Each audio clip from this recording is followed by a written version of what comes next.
Hey everybody, Paul from Avalon Academy here. And in this video, I'm going to show you how to make small business bookkeeping a whole lot easier with a program called Xero. It's spelled Xero, and it's definitely my favorite bookkeeping software around. I'm going to show you a few months of bookkeeping for Avalon Academy. I'm going to show you the real transactions and then also our financial statements. So I will continue to do that with you as we grow the business and build it in public. So that being said, let me shrink my head down and let's get into some bookkeeping.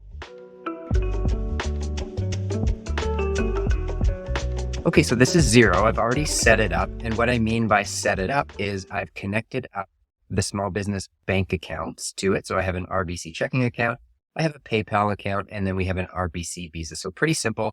And that brings me to my first and probably biggest tip when it comes to small business bookkeeping. And that is make sure that you separate out your business transactions from your personal. And the easiest way to do that is have dedicated business bank accounts and business credit cards. So you're not hunting through personal transactions to find business expenses that you want to claim.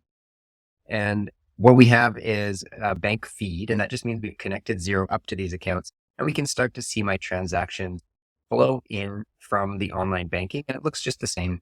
We've got a received section, so money coming in, and we have a spent section, so money going out. And this is the RBC checking account.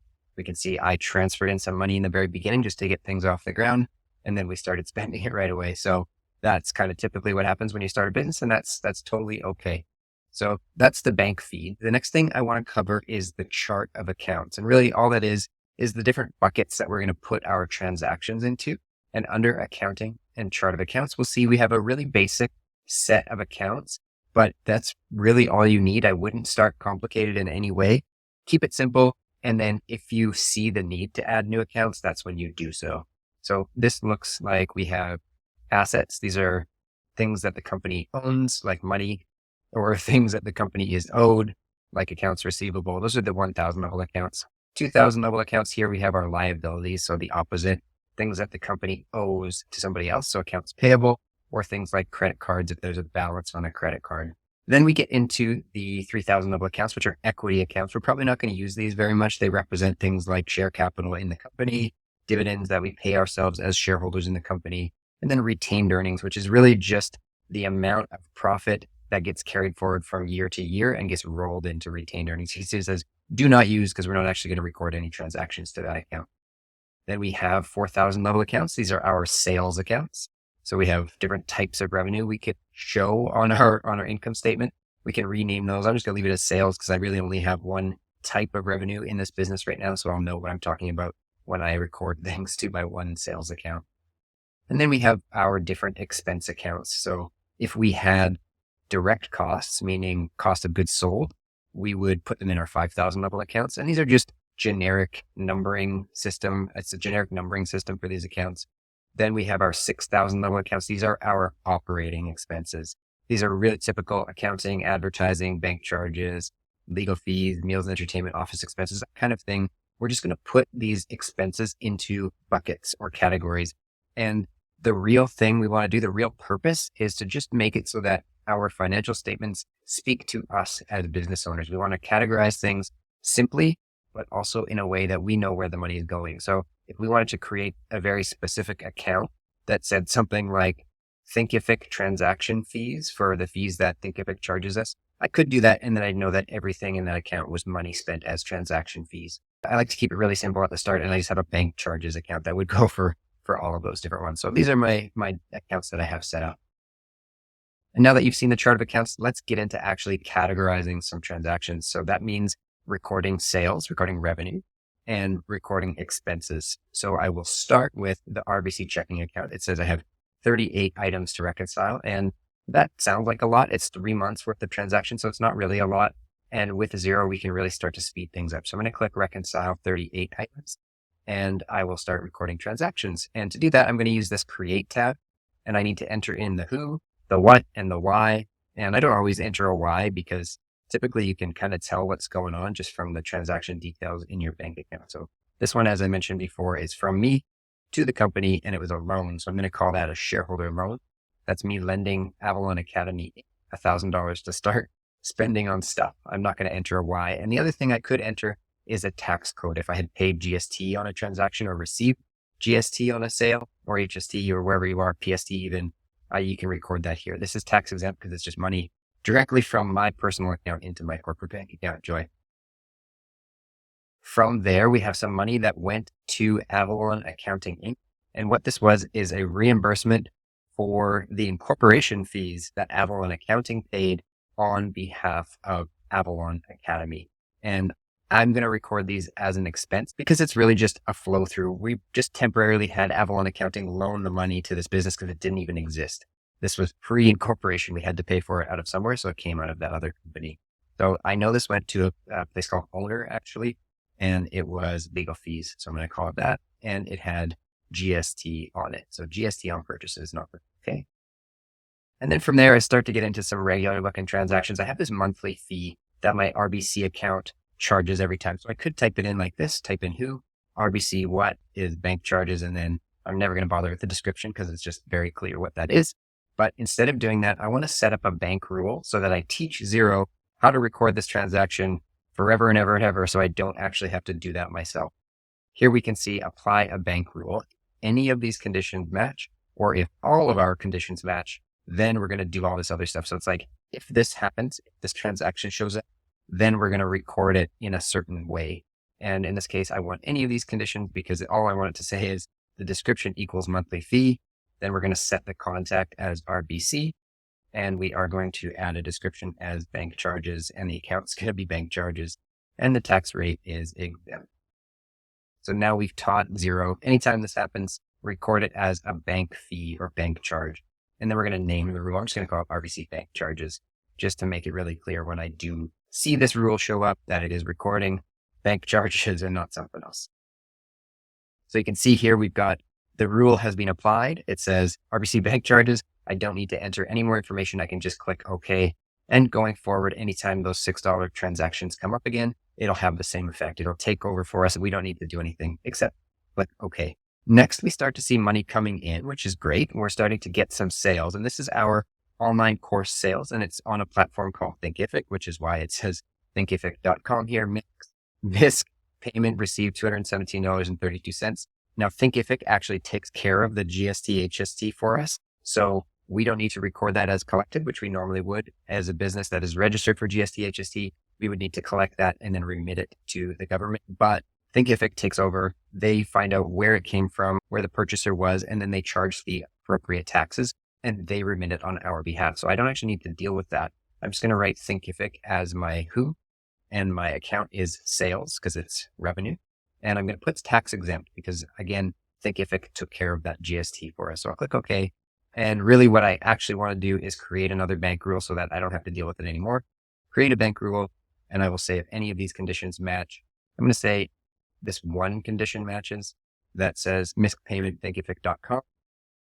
I'm actually going to make it a little more broader. I'm going to say it contains thinkific.com. It's going to capture more of those transactions that might have a little bit of a different description. I'm going to have the contact as Thinkific as before, and then we're just going to call it sales. And we'll record that as tax exempt, and we'll name the rule as Thinkific sales, and we'll click save. And there we go. We can start clicking OK on all of these revenue transactions where money's coming in, and we're very happy about that. So this is me doing my bookkeeping. Oh, there was a $6 bank charge. There's the Thinkific fee. Here we have an online transfer. I'll come back to that one. I'm going to deal with all of these really easy transactions just to get them out of the way. And that's what I recommend that you do in your own bookkeeping is figure out what's simple, get rid of all of those. So then you're left with a lot less transactions to deal with. It becomes a lot less complicated when you don't have 30 or 100 or 300 transactions to look at. So just keep clicking OK and recording these sales transactions. Again, another one that I'm not sure what it is yet. I'm going to skip that and just keep recording my sales and my bank charges. Cool. Okay. We have 5 transactions left to reconcile of those 38. And this was a refund. Somebody signed up for the course and then didn't have what they wanted in it. So we gave them a refund. So I'm going to, again, call this Thinkific. And I do have a refund account to track that separately so I can see, okay, getting a lot of refunds, then I need to fix things. That would be like people asking for refunds on your product or service. Same story for online courses. And no tax. Again, I'm actually going to write refund as a description, although it's pretty self-evident there. And then my last 4 transactions here, these are credit card payments, this one and this one. So this is me paying down my credit card. Money is coming out of RBC checking. and going into the RBC Visa account. And this one is money coming in from PayPal. Some students choose to pay through our PayPal account instead of by using a credit card. So we transferred some money from PayPal account into this RBC account. And then this last one is me paying myself back. So let's record that. That's more fun. That was me putting money back into my personal account from the corporate account. So now I've paid off that original loan. So these top two, like I mentioned, are transfers or payments on our credit card. So I'm going to use that transfer tab. I'm going to choose RBC Visa. Same story for this one, choose RBC Visa. And then if I go into my RBC Visa account, I'll have all my expenses, but I'll also have the payments that flowed in here. But this was the first payment, and it's a nice green box that says, hey, you've got a match. So we'll click OK, and it matched up that transaction, which was the payment from RBC checking account into the Visa. And let's skip all this stuff and find that other payment. Click OK on the green box. There it is. Xero does use machine learning, so it will start to guess at stuff. I could create a bankroll for these Facebook ads, but I think it knows enough that Facebook ads are very common. People buy them a lot, so it starts to guess. So I'm just going to start clicking OK on all of these advertising expenses. There's no GST charged on those, so I'm going to click OK on all of these $100 ad spend. And you kind of get an idea of where a lot of those sales came from, is because we did some advertising campaigns on Meta or Facebook or Instagram, whatever you want to call it. This was our How to File Your Taxes as a Freelancer course. I'll link that down below if you want to check it out. And then we have this annual fee for our credit card. So thanks RBC for charging us $175. That is bank charges. And look, oh good, they waived the fee for the first year. That was our incentive to sign up. So that's just a negative. Well, I should say that's a credit to the account, and it just reduces or removes that bank charge. We had a $175 bank charge and then a credit. We're going to record them both, and it'll just end up as a big zero on our expense account there. We have our Xero subscription. This is going to be a recurring expense. And for whatever reason, it doesn't know how to guess its own cost. So I will create a bankroll for Xero there. So here we are again. I'm going to add some conditions. Any of these match. I don't know why RBC thought that Xero was fuel, but let's get rid of it. And let's say if the description contains the word Xero, then we're going to make the supplier Xero, and we're going to call it Xero subscription. And it's going to be software subscriptions. Now, I don't know if we could charge GST on this, so I'm going to grab the receipt. Okay, here we go. There's a good reason to keep your receipts, is that it'll show you whether you pay sales tax. And yes, I pay GST and PST. So we're going to use the British Columbia GST and PST on purchases sales type. And what that's going to do is it's going to break out the GST, the input tax credit. It's GST paid on purchases, so that we can claim that back when we go to file our actual GST return. So I'll name it, I'll call it Xero subscription, and then hit save. And lastly, I think we're almost done. We've got maybe a couple more RBC checking account transactions, just one, and then some PayPal transactions. So this was the transfer in from PayPal to RBC. So I'll record that as a transfer from PayPal. And then I'll go ahead and record all of the PayPal transactions. And then we're going to look at financial statements. It's going to get interesting when we dive into our income statement. So again, with this, we can start to create bank rules for our sales and our fee transaction. So to create this bankroll, I need to find something that's going to apply to other transactions. This reference is going to be unique every single time, so I don't want that. The order could be different. The order number is definitely going to be different. And then the course that they purchase is definitely going to be different. The analysis code might be the same, but I don't actually know. You know what? That might be okay. I'm going to delete that, because I think if I go order 00, ORD 00, every single PayPal purchase that somebody makes from Thinkific to buying one of our courses is going to contain that. So if I say description contains ORD 00, it'll have some other stuff as well, but any transaction that includes that is going to be captured by this rule. And again, it's going to be Thinkific as the contact, and the description is just sales. It's still sales. It's still tax exempt. And we're going to name this rule Thinkific sales PayPal, just to differentiate it from our other ones. So we'll click save. And then anytime we get money coming in that says ORD in the description, we can start to click OK. There we go. And then you can see with our transaction fees that Xero starts to learn, and it realizes that, hey, this is actually a transaction fee. It's like a credit card fee charged by PayPal. So I'm going to click OK on that.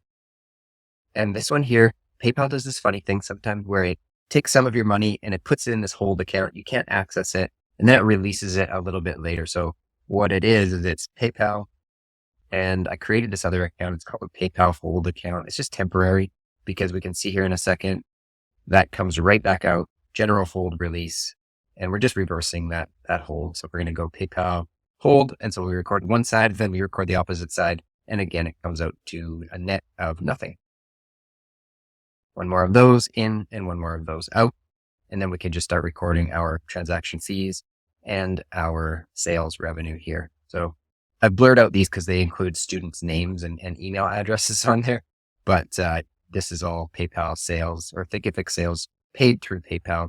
This was our transfer into the RBC checking account.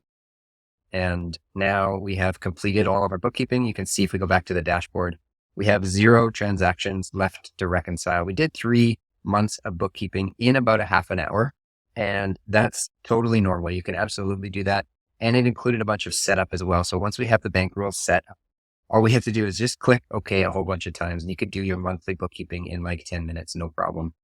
So now that we've done our bookkeeping, let's get to the actual fun stuff. We are going to look at our income statement. Xero calls it a profit and loss. It's the same thing. And I've set one up so that we have this nice monthly comparative. You can see we didn't have any revenue at all in September, October, or November. And then we opened up the company and we started to make some sales. We had $872 of sales in December, $2,000 in January, and about $4,000 in February. So that's starting to tick up in the right direction.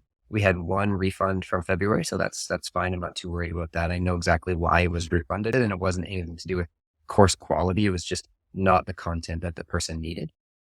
Then we have our Facebook advertising and our transaction fees, and that means gross profit. We're calling advertising a direct cost because if we hadn't paid that advertising, we really would not have gotten those sales or a bunch of those sales. So you can see we made about $1,600 in profit on our revenue minus our advertising costs. So $1,600 in gross profit, and then really, really small amounts of operating expenses. In February, we had bank charges and our Xero software costs. So we had net income of about $1,600, which is, it's fine. This is just getting off the ground. And I'm really hopeful that the next 3 months that we look at is going to be a lot bigger and we can celebrate together. If not, we'll still look at it and we'll figure out what to do to make it bigger. I like this format because you can start to see trends from month to month. You can see revenue going up. That's great. Expenses are, well, there's not a whole lot of pattern going on in the expenses right now. We've got our opening legal costs, our professional development, our travel. Otherwise, it's just kind of advertising, transaction fees, bank charges, and software. I hope that you found this demonstration helpful and that it's really easy to do your bookkeeping if you have the right tools and just a little bit of know-how. And that's what I plan to do on this channel, is show you how to do your bookkeeping along with all the other things that I'm doing with Avalon Academy as we go. So if you do want to check out Xero, there is a link in the description below. It's an affiliate link that gives us a little bit of commission, but you'll also get a discount when you sign up. So that does it for this bookkeeping demo. I hope you found it useful. If you did, please subscribe. I'm trying to grow the YouTube channel so that we can help a lot more business owners and share our journey with a whole bunch more Canadian entrepreneurs. So thanks again for watching, and we'll see you in the next video. Cheers.